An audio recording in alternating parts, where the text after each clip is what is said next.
សាមគ្គីរឹងមាំសមនឹងឈ្មោះល្អសត្វគោមៀតតូចតែមានអំណត់ក្របីធំធាត់តែចាញ់កម្ដៅសត្វរុយវារោមព្រោះមានដំបៅគេស្គាល់ក្រយៅព្រោះឃើញមាយាទ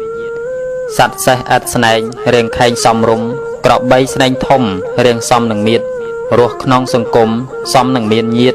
ផ្ទះមិនចង្អៀតសមម្ចាស់ចិត្តល្អជន់ខ្វះអំណត់សំនឹងអត់សិលរីជន់ខូចខលសំមិនស្គាល់ធัวបុគ្គលបួសផ្លំសំអត់ចៃវរចិត្តនៅញាប់ញ័រសំនឹងចង់ធំតាបោះសង្រួមសំនឹងខន្តីសាច់ចាំងក្នុងព្រៃសំសិលឧត្តមបើចិត្តនៅអៀនរៀនធ្វើឲ្យសម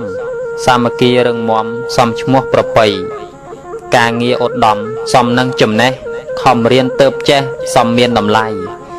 សង្រួមបានល្អសំធម៌វិន័យសិលទានល្អក្រៃសំសទ្ធាមម